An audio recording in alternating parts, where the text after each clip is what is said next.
त सपा बसपा बहुत दिन से बा तब और रोड बा कि नहीं बा। इना से बालू गिट्टी तब बहुत गा कुछ औ बहु भवा की नहीं। मंच पर विराजमान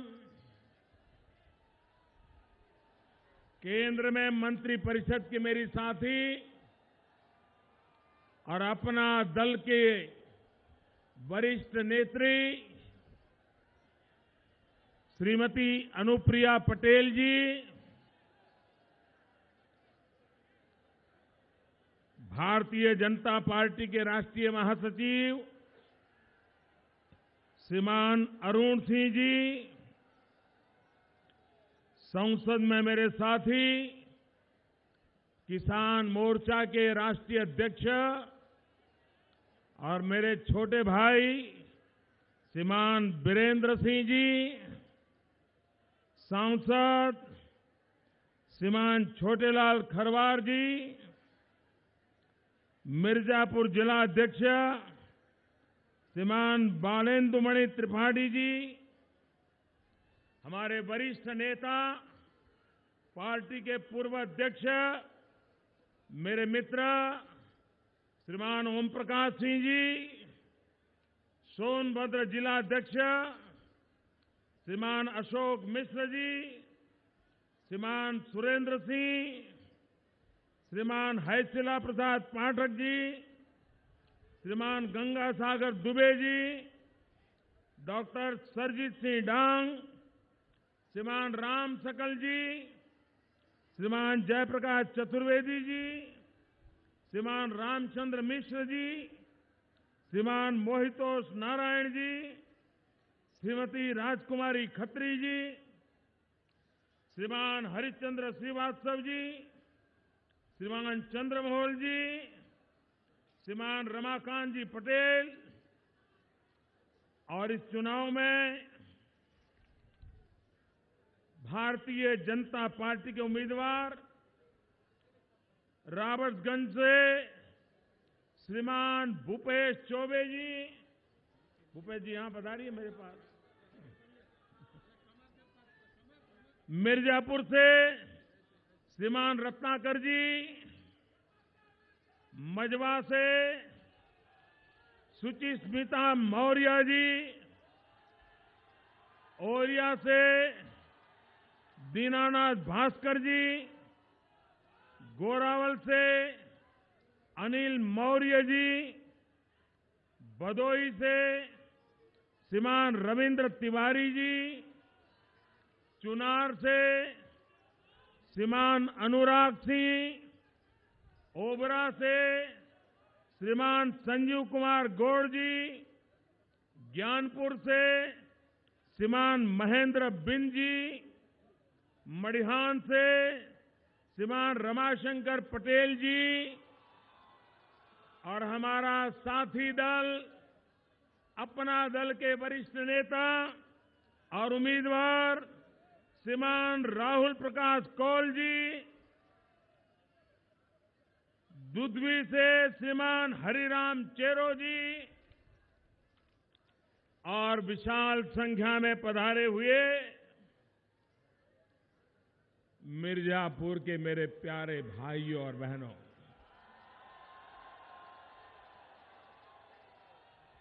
मेरे साथ जोर से बोलिए भारत माता की।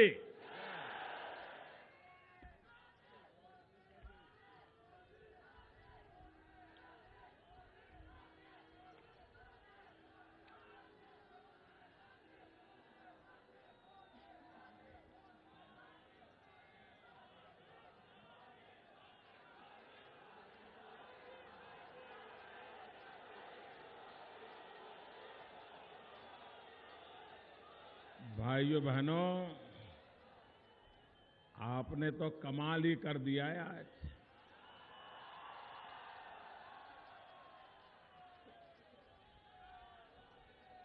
उत्तर प्रदेश में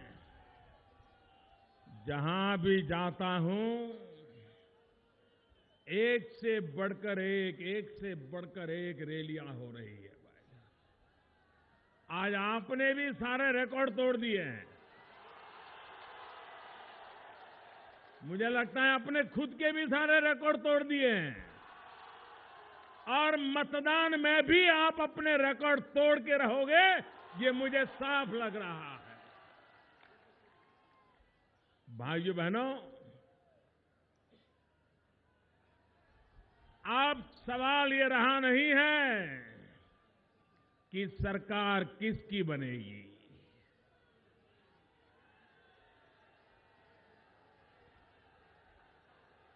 अखबार देख लीजिए, टीवी देख लीजिए, चुनाव सभाएं देख लीजिए, हर छोटे मोटे नागरिक का इंटरव्यू देख लीजिए। हर कोई कह रहा है उत्तर प्रदेश का यह चुनाव एक उत्सव है, उत्सव। और ये उत्सव है सपा बसपा कांग्रेस की मुक्ति का अवसर है, छुट्टी का अवसर है भाइयों।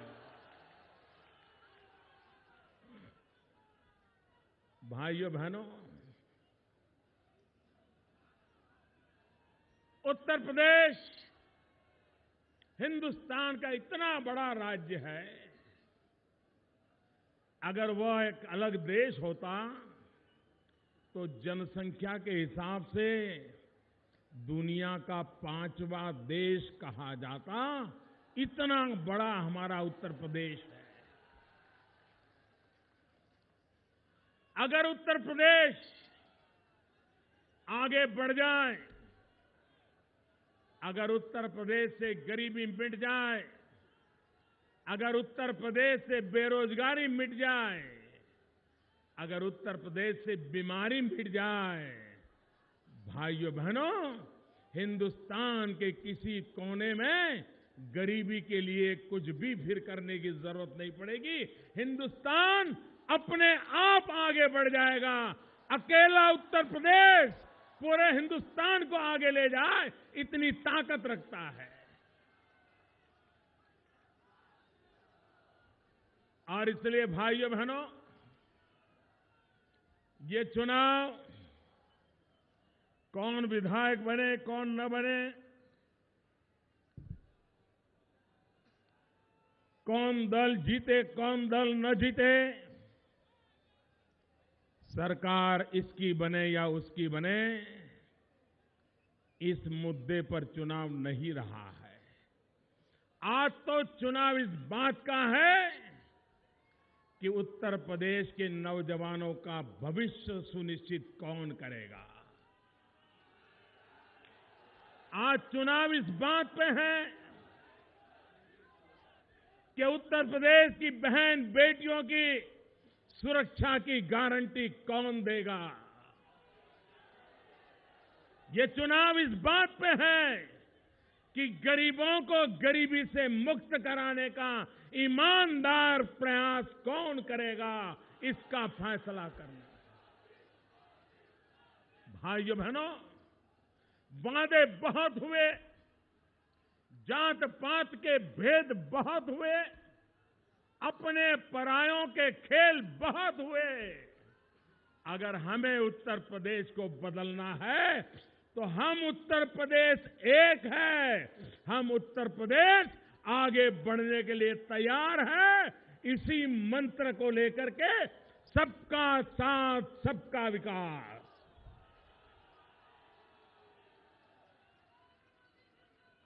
भाइयों बहनों, जरा मिर्जापुर के लोगों से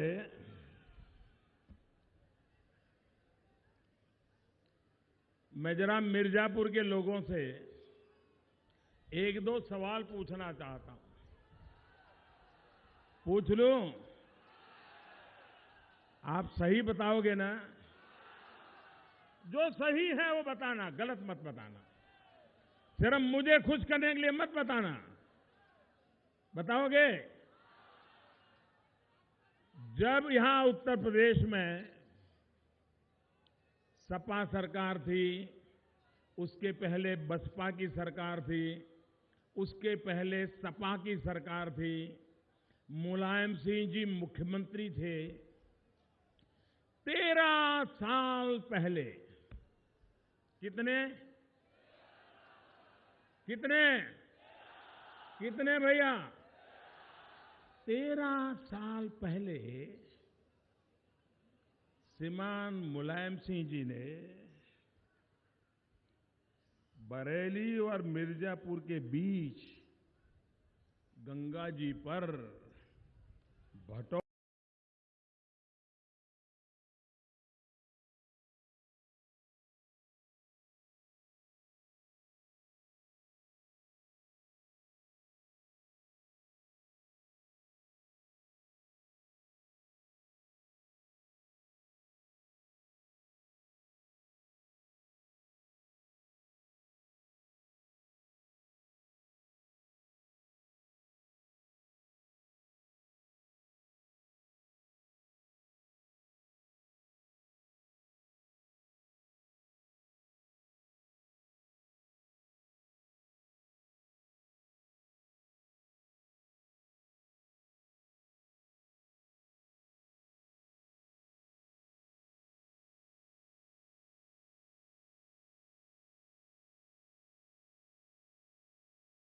देश में गरीब से गरीब इंसान हो, गरीब से गरीब,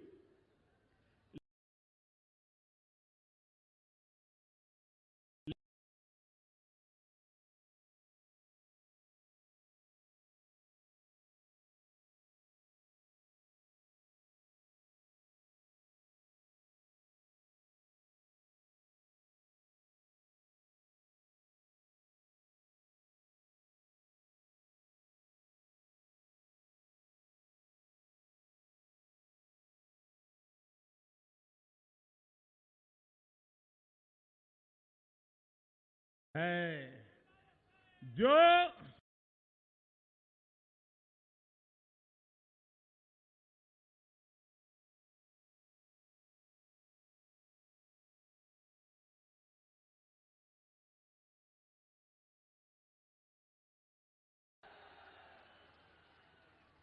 भाइयों बहनों, आजकल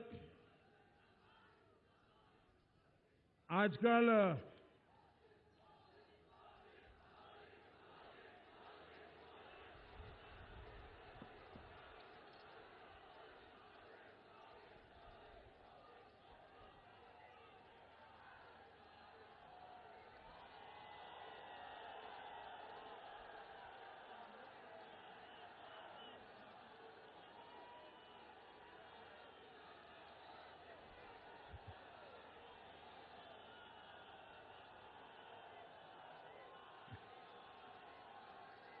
भाइयों बहनों, ये आपका प्यार मैं कभी भूल नहीं सकता हूं। ये आपका उमंग उत्साह मेरे सर आंखों पर, भाइयों बहनों। और जब आप इतना प्यार देते हो तो आपके लिए जिंदगी भर जीना, जिंदगी भर काम करना, इसकी प्रेरणा मिलती है भाइयों बहनों। भाइयों बहनों, जो खुद अपना काम नहीं बता पा रहे हैं, सिर्फ काम का ढोल पीटने की फैशन बना दी है। आजकल अखिलेश जी मुझे भी काम बताते रहते हैं। अच्छी बात है, मुख्यमंत्री हैं, मैं यहां का सांसद हूं उत्तर प्रदेश का, तो उनका हक बनता है मुझे काम बताने का। और अगर मुख्यमंत्री जी को काम बताए तो मुझे करना भी चाहिए। करना चाहिए कि नहीं करना चाहिए? अभी उन्होंने कहा कि मोदी जी जरा बिजली के तार को पकड़ करके तो देखो बिजली जाती है कि नहीं जाती है। भाइयों बहनों, मेरी बात छोड़ो,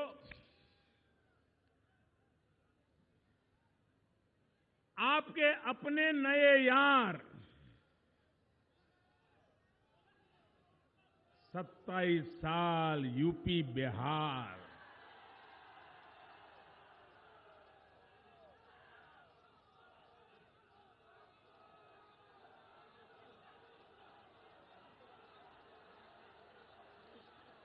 ऐसे गले लगते हैं, ऐसे गले लगते हैं। भाइयों बहनों,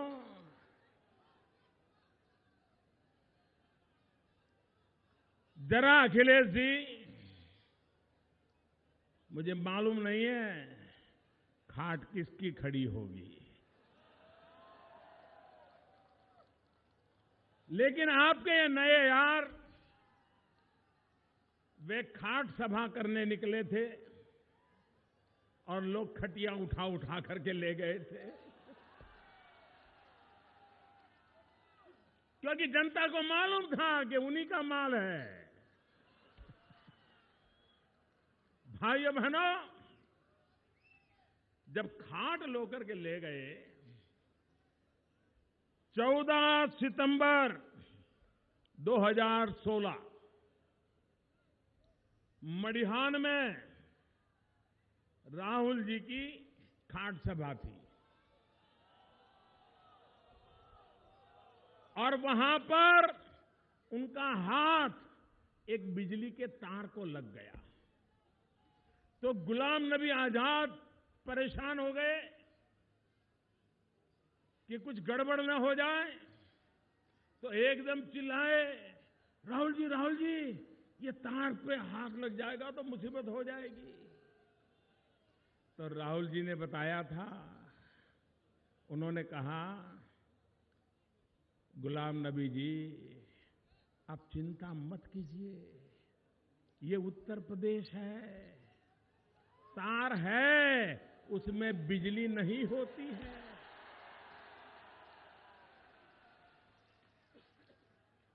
चौदह सितंबर 2016 का आपके इस नए यार का इसी मिर्जापुर इलाके में इकरार किया गया बयान है। क्या अब मुझे तार को छूने की जरूरत है? क्या मुझे छूने की जरूरत है कि नहीं है? लेकिन अखिलेश जी, अब उत्तर प्रदेश की जनता ने ऐसा तार बिछा के रखा है, ऐसा तार बिछा रखा है कि 11 मार्च को सपा, बसपा, कांग्रेस तीनों को करंट लगने वाला है, तीनों को। ये जनता की ताकत का तार है, जनता की ताकत की ऊर्जा है। आप लोगों ने 15 साल तक जो इस प्रजा को परेशान किया है, लूटा है, उसका जवाब 11 मार्च को मिलने वाला है। आप पक्का करके ले लीजिए। भाइयों बहनों,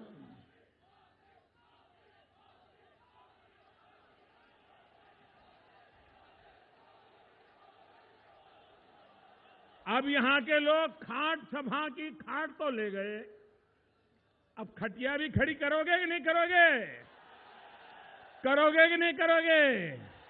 और जब यहां के लोगों ने खाट भी ले गए, खटिया तो उसी दिन खड़ी कर दी थी, तो अखिलेश जी ने कहा था, हम तो यहां कटिया डालने से भी नहीं रोकते। एक तरफ खटिया हो या कटिया हो, अब तो आपकी बारी जाने की तय है। ये चुनाव में साफ साफ नजर आ रहा है। भाइयों बहनों, आप मुझे बताइए, अखिलेश जी का काम बोलता है कि मिर्जापुर का पत्थर बोलता है? अखिलेश जी का काम बोलता है कि मिर्जापुर का पत्थर बोलता है? जी भाइयों बहनों, ये बहन जी मिर्जापुर पत्थरों में खड़ी है, लेकिन ये कैसी शर्मिंदगी, ये मिर्जापुर से इतनी नफरत क्यों? मिर्जापुर के पत्थरों से बहन जी आपका झगड़ा क्या था? पत्थर मिर्जापुर से उठा के ले गए, पिछले दरवाजे से ले गए, अपनी मूर्तियां बनवाने के लिए ले गए। लेकिन जब जांच शुरू हुई तो क्या बताया कि ये पत्थर तो राजस्थान से लाए हैं, ये बताया गया। आप मुझे बताइए, क्या मिर्जापुर के पत्थरों से भी इतनी नफरत है कि आप इतनी बताने की हिम्मत नहीं थी कि पत्थर मिर्जापुर का है, इस पत्थर के लिए हमें गर्व है? लेकिन आपने कहा नहीं नहीं, ये पत्थर मिर्जापुर का नहीं है, ये तो हम राजस्थान से पत्थर लाए हैं, महंगा पत्थर लाए हैं, दूर से लाए हैं। भाइयों बहनों, जिनको मिर्जापुर के पत्थरों से नफरत हो, ऐसे लोग मिर्जापुर के लोगों के वोट के अधिकारी है क्या? ऐसे लोगों को वोट दे सकते हो क्या? और मैं हैरान हूं, 13 साल हो गए। अरे पत्थरों को जड़ करके पुल बनाया होता तो शायद इन गांव वालों ने बढ़िया पुल बना करके 2 साल में खड़ा कर दिया होता। मुझे समझ नहीं आ रहा है कि ये ताजमहल बना रहे थे कि पुल बना रहे थे। 13 साल हो गए। भाइयों बहनों, सरकारी धन का व्यय जन सामान्य की आशा आकांक्षाओं की पूर्ति की परवाह नहीं। आप मुझे बताइए, यही पुल सैफई के आसपास बनाना होता तो क्या होता? 13 साल इंतजार करना पड़ता क्या? सैफई में कुछ करना होता तो 13 साल इंतजार करना पड़ता क्या? बहन जी को मूर्तियां बनानी होती तो 13 महीना भी इंतजार करना पड़ता क्या? ये आप लोग हैं जिसके कारण 13 साल तक सूंघ नहीं ली जाती। ऐसे लोग गुनहगार हैं आपके।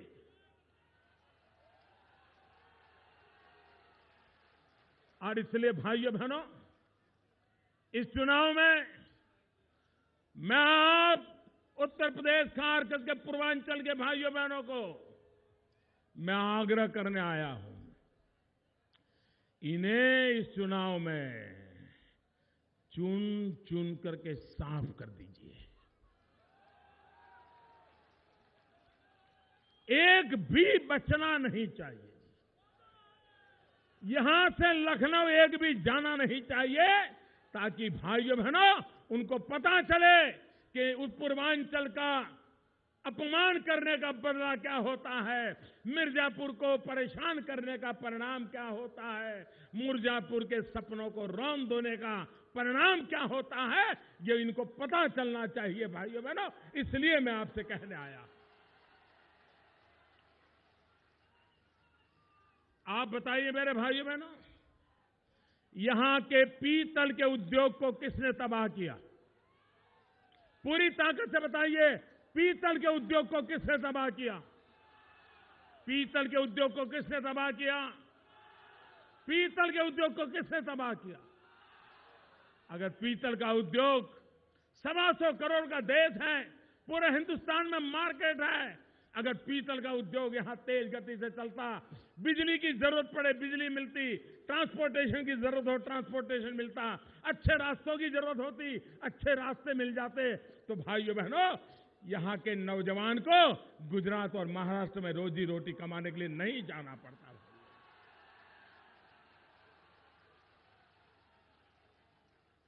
यहां के नौजवानों को बेरोजगारी की मार नहीं झेलनी पड़ती।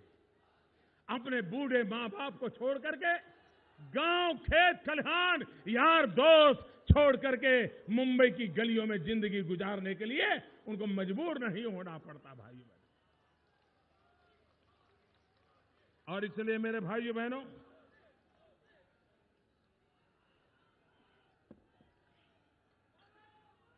आप मुझे बताइए, यहां का होनहार नौजवान हो, होनहार, उत्तम से उत्तम मार्क्स लाता हो, स्कूल में कॉलेज में अव्वल नंबर रहता हो, ऐसे होनहार नौजवान को भी उत्तर प्रदेश में ईमानदारी से नौकरी मिलने की गारंटी है क्या?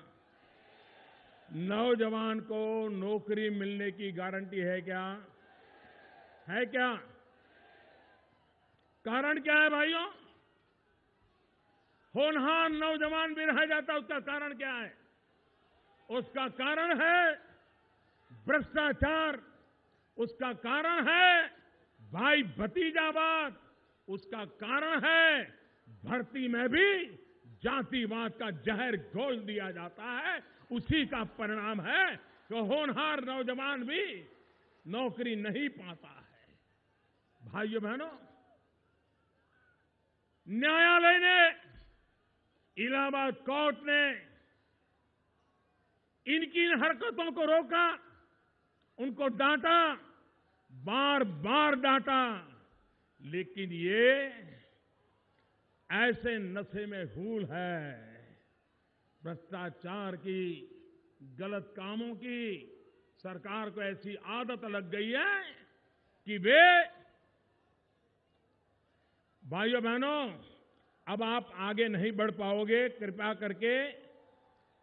करके आप जहां हैं वहीं रहिए भैया।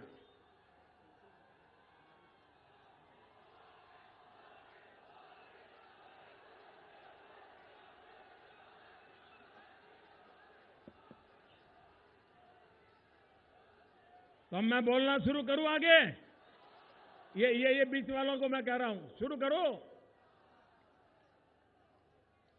देखिए भाई, आगे कैसे आओगे? मैदान छोटा पड़ जाता है, क्या करें हम जी।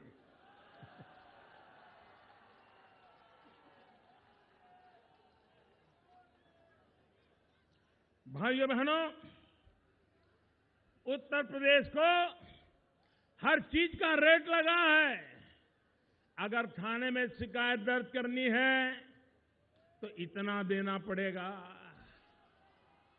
शिकायत दर्ज नहीं होने देनी है इतना देना पड़ेगा, नौकरी चाहिए इतना देना पड़ेगा, सरकार की पेंशन स्कीम का लाभ लेना है इतना पड़ेगा, राशन कार्ड निकालना है इतना देना पड़ेगा। रेट चलता है कि नहीं भाइयों? हर चीज का रेट चलता है कि नहीं चलता है? सारा काम पैसों से करने का रिवाज बन गया कि नहीं बन गया है?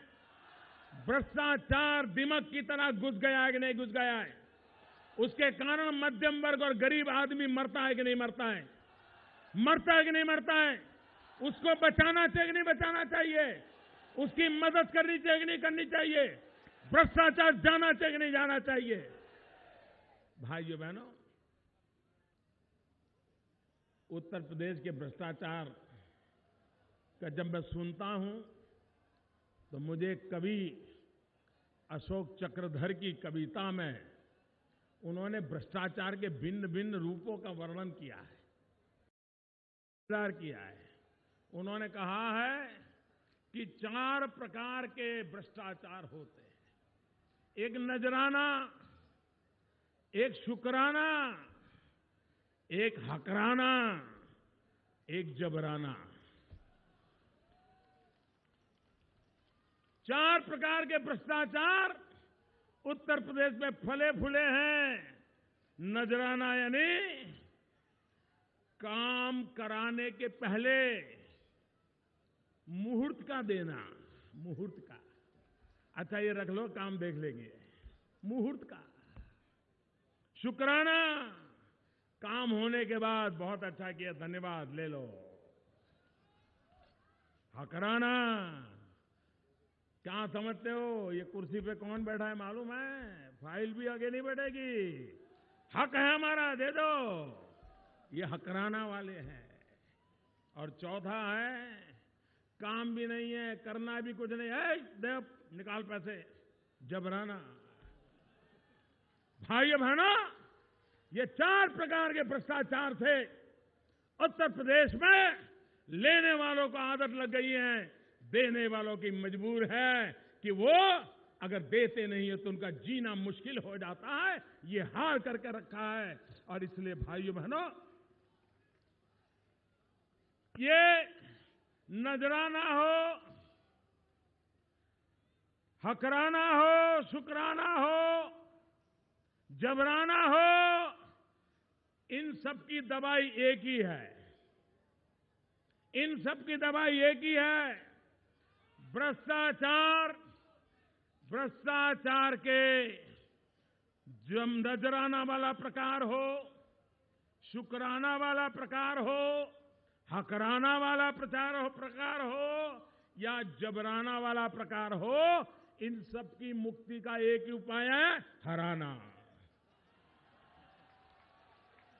शुक्राना भी जाएगा हराना से, जबराना भी जाएगा हराना से।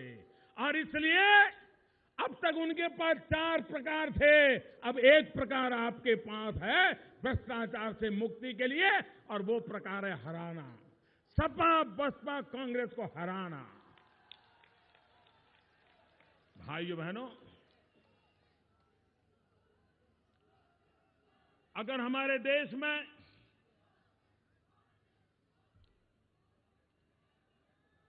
ये हमारी विंध्याचल की भूमि काशी के पास है, ये टूरिज्म का कितना बड़ा क्षेत्र बन सकता है, पर्यटन के कितने बड़े अवसर यहां पैदा हो सकते हैं। लेकिन भाइयों बहनों, यहां एक ऐसी सरकार है जिसे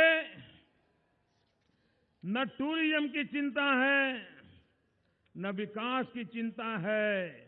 और भाइयों बहनों, टूरिज्म तो ऐसा उद्योग है, ऐसा सरल उद्योग है कि आप कम से कम पैसों से ज्यादा कमाई कर सकते हो। और चीजों में ज्यादा पूंजी लगती है, टूरिज्म में ज्यादा पूंजी नहीं लगती।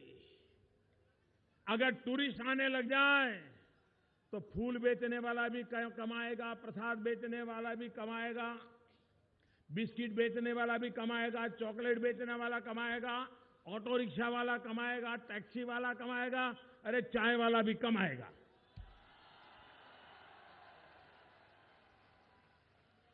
और इसलिए भाइयों बहनों, काशी के पास इतना समृद्ध इलाका हो, यहां पर एडवेंचर टूरिज्म की संभावना है, यहां पानी का धोध फोल देखने के लिए लोगों को आकर्षित करने की ताकत है, यहां के तीर्थ क्षेत्र का महात्म्य है। जो काशी आएगा उसका मन विंध्याचल आने का हो जाएगा, यहां के नौजवान को रोजगार मिलेगा। भाइयों बहनों, विकास अगर इस सोच के साथ किया जाए तो हमारा ये इलाका मिर्जापुर भी विकास की नई ऊंचाइयों को पार कर सकता है। भाइयों बहनों, हिंदुस्तान का नक्शा जरा मन में विचार लीजिए, भारत का नक्शा सोचिए। हिंदुस्तान का नक्शा आप देखोगे तो आपके ध्यान में आएगा कि भारत का जो पश्चिमी छोर है, ऊपर से नीचे तक चले जाइए, हरियाणा, दिल्ली, राजस्थान, गुजरात, महाराष्ट्र, गोवा, कर्नाटक, केरला, वहां कोई न कोई विकास नजर आता है, आर्थिक गतिविधि नजर आती है। और हिंदुस्तान का पूर्वी इलाका देखिए, हमारा पूर्वी उत्तर प्रदेश, हमारा पश्चिम बंगाल, हमारा आसाम, हमारा नॉर्थ ईस्ट, हमारा उड़ीसा, लोगों को रोजी रोटी कमाने के लिए पश्चिम में जाना पड़ता है। यहां पानी विपुल मात्रा में है, यहां खनिज संपदा विपुल मात्रा में है, यहां मानव संपदा शक्तिशाली है, लेकिन सरकार सही नहीं होने के कारण ये सब कुछ तबाह हो गया है, बर्बाद हो गया है। और इसलिए भाइयों बहनों, मेरे मन में चित्र बड़ा साफ है। अगर भारत को आगे बढ़ाना है तो पूर्वी हिंदुस्तान को आगे बढ़ाना पड़ेगा। भारत को आगे बढ़ाना है तो पूर्वी उत्तर प्रदेश को आगे बढ़ाना पड़ेगा, पूर्वांचल को आगे बढ़ाना पड़ेगा, उसको बराबर पश्चिम की बराबरी में लाकर के खड़ा करना पड़ेगा, तब जाकर के प्रगति होगी। और इसलिए भाइयों बहनों, आपने देखा होगा, हम गुजरात से गैस की पाइपलाइन गोरखपुर तक ला रहे हैं। करीब करीब 2700 किलोमीटर लंबी पाइपलाइन,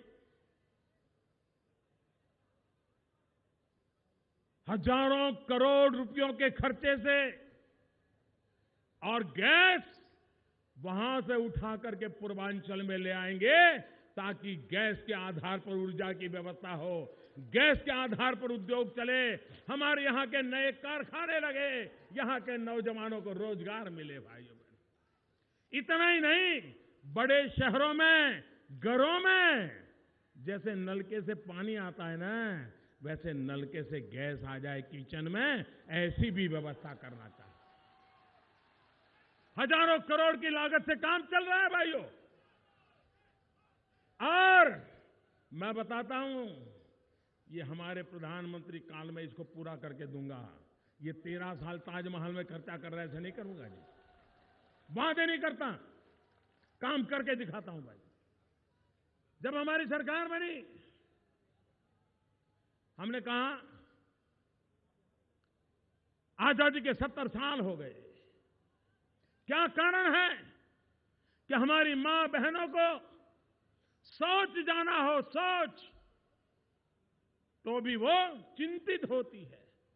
या तो सुबह जल्दी उठ के अंधेरी रात में शौच के लिए घर से बाहर निकलती है, या तो रात को सूरज ढलने के बाद निकलती है, और डर रहता है कहीं जंगल में जाते समय कोई गड़बड़ न हो जाए। क्या हमारी मां बहनों के लिए, गरीब मां के लिए एक शौचालय नहीं होना चाहिए? क्या हमारी मां बहनें आजादी के 70 साल के बाद सम्मान की जिंदगी न जी सके? भाइयों बहनों, लाल किले पर से बड़ी बड़ी बातें तो 50 साल से लोग सुनते आए। मैंने कहा, मैं तो भाई मेरी मां बहनों, गरीब मां बहनों के लिए शौचालय बनाना चाहता हूं। लोग मेरी मजाक उड़ा रहे थे, लेकिन आज हिंदुस्तान में करोड़ों परिवारों में शौचालय बनाने का काम चला। शौचालय बने, शौचालय बने वालों को रोजगार मिला। भाइयों बहनों, काम अगर तय करें तो समाज भी हमारे साथ चलने के लिए तैयार होता है। और इसलिए मेरे भाइयों बहनों, आपने देखा होगा, मैंने एक बार लाल किले से देश के वो लोग जिनका तनख्वाह अच्छा है, कमाई अच्छी है, घर में स्कूटर है, मोटरसाइकिल है, और सब्सिडी नहीं मिले तो चलेगा, ऐसे लोग हैं।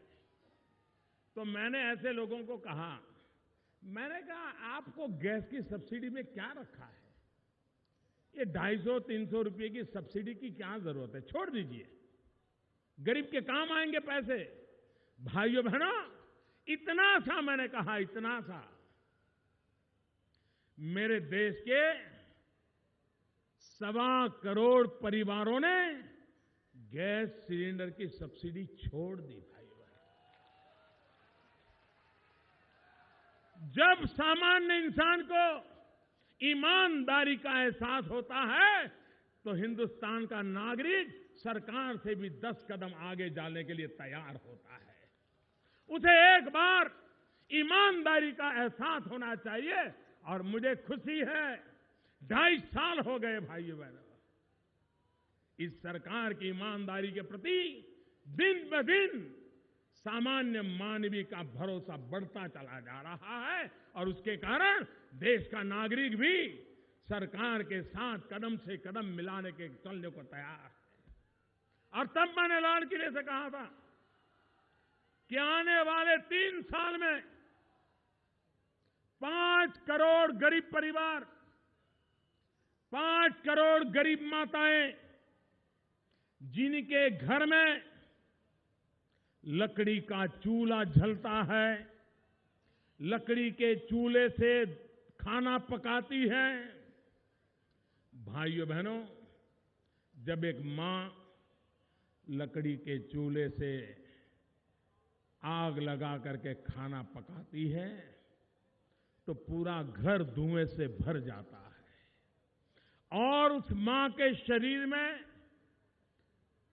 दररोज प्रतिदिन 400 सिगारेट का धुआं उस मां के शरीर में जाता है। भाइयों बहनों, आप सोचिए, अगर गरीब मां के शरीर में एक दिन में 400 सिगारेट का धुआं जाएगा तो उस मां की तबीयत का हाल क्या होगा? क्या इन हमारी माताओं को ऐसे ही मरने देना? क्या वो गरीब है, वो उसका गुनाह है क्या? क्या ये सुख सुविधा अमीरों के लिए है क्या? सरकार गरीबों के लिए होनी चाहिए कि नहीं होनी चाहिए? सरकार ने गरीबों के लिए काम करना चाहिए कि नहीं करना चाहिए? भाइयों बहनों, गरीबों की बातें करने वाली सरकारें बहुत आगे गई हैं। ये सरकार है जो गरीबों के लिए है और इसलिए है कि मुझे गरीबी देखने के लिए किताबें नहीं पढ़नी पड़ती है। गरीबी समझने के लिए मुझे किसी झुग्गी झोपड़ी में कैमरा लेकर के यात्रा नहीं करनी पड़ती। मैं तो गरीबी में पैदा हुआ हूं, गरीबी में पला हूं, गरीब मां के हाथों से खाना खाया है, इसलिए मुझे पता है गरीबी क्या होती है। भाइयों बहनों, हमने बीड़ा उठाया, समय पे काम कैसे होता है। अब तक करीब करीब 1,80,00,000 परिवार, 3 साल में मैंने 5 करोड़ परिवार कहा है। अभी तो योजना को 11 महीने भी नहीं हुए हैं। 1,80,00,000 गरीब परिवारों के घर में सामने से जाकर के गैस का चूल्हा दे दिया, गैस का कनेक्शन दे दिया, मुफ्त में दे दिया। भाइयों बहनों, गरीब के लिए काम कैसे होता है ये हमने करके दिखाया है। भाइयों बहनों,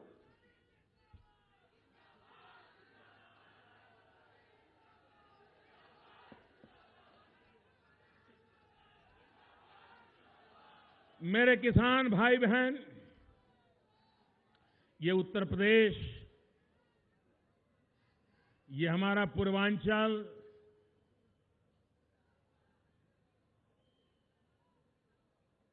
यहां की धरा उपजाऊ धरा है। यहां का किसान मेहनत कश है। अच्छे से अच्छी पैदावार खेती में देने की ताकत इस मिट्टी में है। लेकिन भाइयों बहनों, किसी न किसी कारण से हमने हमारी धरती मां की परवाह नहीं की। हमने धरती माता पर जुल्म किया, अत्याचार किया, भांति भांति की दवाइयां डाल दी, भांति भांति के फर्टिलाइजर डाल दिए, भांति भांति के केमिकल डाल दिए और धरती मां को जितना चूसना है चूसते ही रहे। हमारी धरती मां बर्बाद हो गई। भाइयों बहनों, हमने सपना देखा है 2022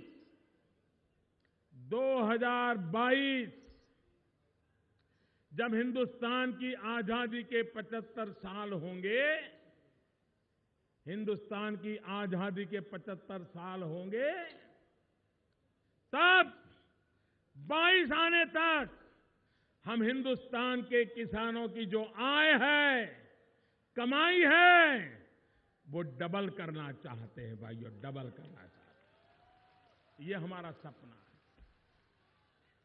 और इसलिए हमने एक बड़ा योजनाबद्ध तरीके से कृषि को आगे बढ़ाने की दिशा में काम कर रहे हैं।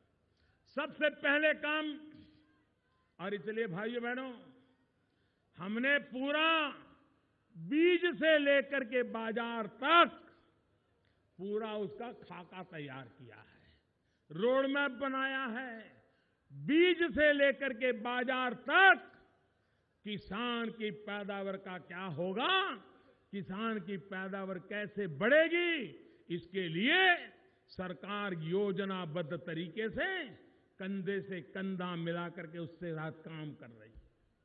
अगर हम बीमार हो जाते हैं तो डॉक्टर कहता है ब्लड टेस्ट करवाइए, यूरिन टेस्ट करवाइए, थूक का टेस्ट करवाइए, पेशाब का टेस्ट करवाइए, रक्त का, लहू का टेस्ट करवाइए। सब रिपोर्ट आने के बाद वो कहता है ये बीमारी है, ये दवाई लेनी है, ये नहीं लेनी है, ये खाना है, ये नहीं खाना है। जब तक टेस्ट नहीं होता है, भाइयों बहनों, वो आजकल डॉक्टर दवाई नहीं देता है। जैसे शरीर का है वैसे ही ये हमारी धरती माता का भी है। जैसे शरीर के टेस्ट होते हैं वैसे धरती माता के इस मिट्टी के भी लेबोरेटरी में टेस्ट होता है। और इसलिए हमने सॉइल हेल्थ कार्ड निकाला। हर किसान के खेत की मिट्टी का नमूना लेकर के उसका परीक्षण करना, उस खेत में कोई बीमारी है क्या, धरती माता में कोई कमी है क्या, किस फसल के लिए वो मिट्टी ज्यादा उपयोगी है, कौन सी दवाई चलेगी, कौन सी नहीं चलेगी, कौन सा केमिकल फर्टिलाइजर चलेगा, कौन सा नहीं चलेगा, ये सारा रिपोर्ट उसमें आता है। फिर हम किसान को बताते हैं देखो भाई, तुम आज तक तो ये फसल करते थे, लेकिन अच्छा होगा तुम्हारी जमीन में इस फसल के लिए ज्यादा ताकत है, अगर तुम ये फसल करोगे तो तुम्हारी पैदावार बढ़ेगी।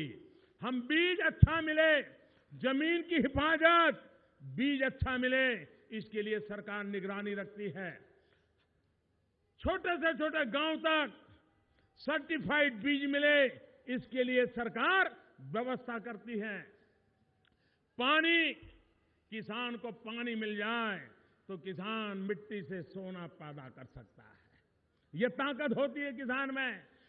नदियों में पानी है, बांध में पानी है, लेकिन खेत तक पानी पहुंचता नहीं है।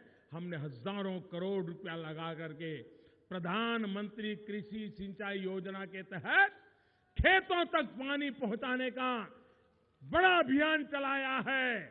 पानी भी ज्यादा उपयोग होता है तो फसल बर्बाद होती है, इसलिए पानी भी ड्रिप इरिगेशन, स्प्रिंकलर, टपक सिंचाई, उस प्रकार से पानी लेने की किसान को आदत लगे। लाखों हेक्टेयर जमीन को माइक्रो इरिगेशन के खेती करवाना, पानी बचाने का काम भी हो। जब फसल तैयार होती हो, समय पर उसको यूरिया मिले। भाइयों बहनों, यूरिया का क्या हाल था, रात रात कतार में खड़ा रहना पड़ता था, फिर भी यूरिया नहीं मिलता था। काले बाजारी में यूरिया लाना पड़ता था, और कभी यूरिया लेने जाते थे तो उत्तर प्रदेश की सरकार की पुलिस डंडे मारती थी। भाइयों, काले बाजार वाले काले बाजारी में यूरिया बेचते थे। 2 साल हो गए, यूरिया की कतारें खत्म हो गई, काले बाजारी खत्म हो गई। किसान को जब चाहिए, जितना चाहिए, सरकारी दाम से सब्सिडी के साथ किसान को यूरिया मिलना चालू हो गया। भाइयों बहनों, पहली बार किसान के खाद में दाम कम करने का काम 30 साल के बाद पहली बार इस सरकार ने करके दिखाया है। भाइयों बहनों, हमने एक के बाद एक कदम उठाए।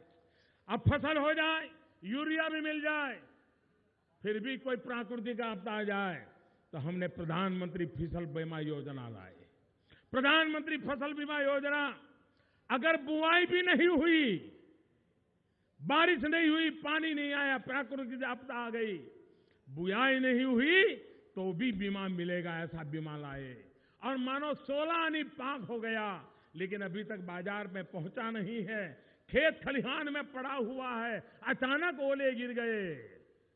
और फिर भाइयों बहनों, बनी बनाई पकी पकाई फसल बर्बाद हो जाए, किसान कहां जाएगा। हम ऐसी प्रधानमंत्री फसल बीमा योजना लाए हैं कि अगर पाक तैयार होने के 15 दिन के भीतर भीतर अगर खलिहान में पाक पड़ा है और अगर कोई प्राकृतिक आपदा आ गई, आंधी आ गई, बारिश आ गई, ओले गिर गए, तो उसका भी बीमा मिल जाएगा। मेरे किसान को तबाह नहीं होने दिया जाएगा। ये काम हमने किया। लेकिन भाइयों बहनों, आपके पड़ोस में मध्य प्रदेश है, आपके पड़ोस में छत्तीसगढ़ है, आपके पड़ोस में झारखंड है। उन राज्यों में प्रधानमंत्री फसल बीमा योजना का लाभ आधे से अधिक किसानों ले चुके हैं। लेकिन ये उत्तर प्रदेश में काम नहीं कारनामे वाली सरकार का हाल देखो। सिर्फ 14% किसानों ने ये फसल बीमा का फायदा उठाया। आप मुझे बताइए भाइयों बहनों, अगर ऐसा ही करोगे तो किसान को कौन मदद करेगा? और इसलिए भाइयों बहनों, मैं उत्तर प्रदेश भारतीय जनता पार्टी के भाइयों बहनों को बधाई देता हूं। मैं उत्तर प्रदेश भाजपा के नेतृत्व को बधाई देता हूं कि उन्होंने इस बार एक अहम फैसला किया है, अहम फैसला किया है। और उन्होंने कहा है कि जो छोटे किसान हैं, जिनका फसल का कर्ज है, भारतीय जनता पार्टी की सरकार बनने के बाद किसानों का कर्ज माफ कर दिया जाएगा।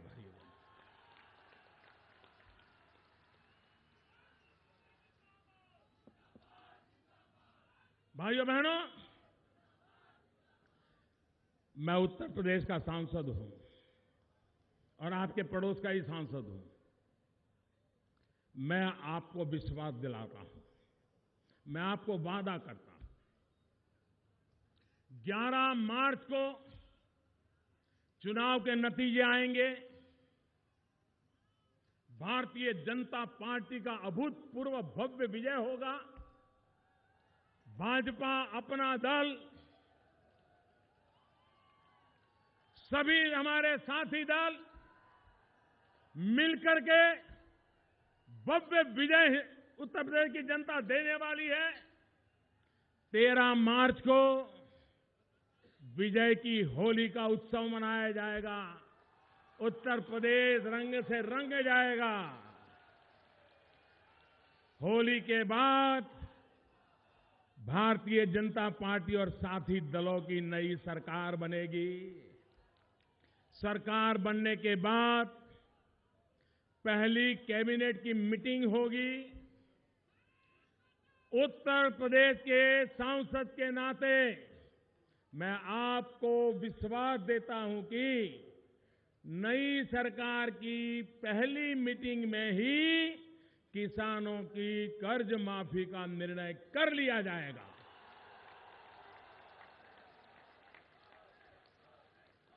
भाइयों बहनों,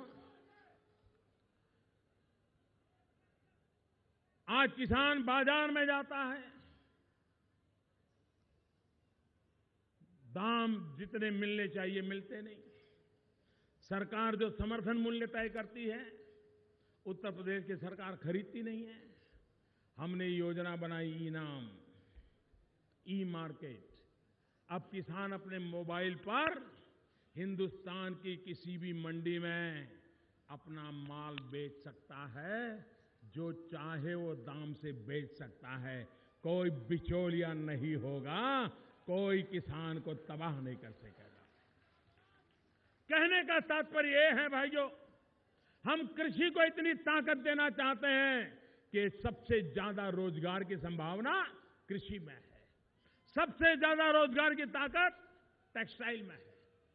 कालीन का उद्योग, हमारे बुनकर भाई बहन, हम उनको इतनी ताकत देना चाहते हैं। उनकी जो चीजें तैयार होती है, उसके लिए हम मार्केट खड़ा करना चाहते हैं कि मेरे बुनकर भाइयों को कभी किसी के पास अपना हाथ फैलाने की नौबत न आए। ऐसी हम विकास की यात्रा को ले जाना चाहते हैं। और इसलिए भाइयों बहनों, मैं आज आपसे अनुरोध करने आया हूं कि आप भारतीय जनता पार्टी को भारी बहुमत से विजयी बनाइए। अपना दल को भारी बहुमत से विजयी बनाइए। भारतीय जनता पार्टी अपना दल मिलकर के आपके सपनों को पूरा करने में कोई कसर नहीं रखेंगे, ये मैं आपको विश्वास दिलाता हूं। और जो काम ये 15 साल में नहीं कर पाए हैं, हम 15 महीने में करके दिखाएंगे भाइयों बहनों। और काम हो सकता है भाइयों बहनों। और मैंने भ्रष्टाचार के खिलाफ, काले बाजारी के खिलाफ एक बहुत बड़ी लड़ाई छेड़ी है भाई। आपने देखा होगा, अनाप शनाप दवाई के पैसे लेते थे। मैंने उन लोगों को बुलाकर कहा, नहीं दूंगा, गरीब को लूटने नहीं दूंगा, दवाई का पैसा कम कीजिए। हार्ट में छल्ला लगवाना है, 45,000 रुपया, 1.5 लाख रुपया, गरीब आदमी कहां से लाएगा। मैंने कहा, अगर छल्ला लगवाना है तो 45,000 का छल्ला 7,000 में लगेगा, 1.5 लाख वाला छल्ला 25,000 में लगेगा। गरीब के काम आने वाली सरकार है भाइयों बहनों। सपा, बसपा और कांग्रेस, एक कहे सुबह है तो दूसरा कहेगा शाम है, एक कहे पूरब है तो दूसरा कहेगा पश्चिम है। एक दूसरे के खिलाफ भी करते रहते कि नहीं करते रहते थे। सपा, बसपा, कांग्रेस तीनों एक दूसरे के खिलाफ बातें करते थे कि नहीं करते थे। एक दूसरे का विरोध करते थे कि नहीं करते थे। पहली बार एक मुद्दे पर तीनों इकट्ठे हो गए। तीनों इकट्ठे हो गए किस बात पे मालूम है? नोटबंदी। 8 तारीख रात को 8 बजे मेरे प्यारे देशवासियों क्या कह दिया, ये तीनों इकट्ठे हो गए और चिल्ला रहे हैं, अरे 15 दिन दे देते मोदी। क्यों भाई, क्या ठीक करना था? क्या आप नोट छापने वाले थे क्या? वो बंडल ठिकाने लगाने थे, बंडल ठिकाने लगाए थे। आप बताइए भाइयों, 70 साल तक जिन्होंने लूटा है वो गरीबों को लौटाना पड़ेगा कि नहीं पड़ेगा? लौटाना चाहिए कि नहीं लौटाना चाहिए? पाई पाई उनको बैंकों में जमा करवानी पड़ी है। अब हिसाब देना पड़ रहा है, ये रुपये लाए से कहां से, मारे थे किससे, किससे लूटा है बताओ, वापस देना पड़ेगा। भाइयों बहनों, भ्रष्टाचार, काला धन, बेईमानी देश को तबाही का वही कारण है और उसके खिलाफ मैंने लड़ाई लड़ी है, क्योंकि मैं देश के गरीबों के लिए कुछ करना चाहता हूं, देश के मध्यम वर्ग के लोगों के लिए कुछ करना चाहता हूं, देश के नौजवानों के लिए रोजगार के लिए कुछ करना चाहता हूं, हिंदुस्तान को विकास की नई ऊंचाइयों पर ले जाने के लिए कुछ करना चाहता हूं। और इसलिए भाइयों बहनों, भ्रष्टाचार जाना चाहिए, काले धन की बीमारी जानी चाहिए, बेईमान लोगों से मुक्ति मिलनी चाहिए। और इसलिए भाइयों बहनों, इस चुनाव में भारी मतदान कीजिए, भारतीय जनता पार्टी को, अपना दल को विजय बनाइए। मेरे साथ दोनों मुट्ठी बंद करके पूरी ताकत से बोलिए, भारत माता की, भारत माता की, भारत माता की। बहुत बहुत धन्यवाद।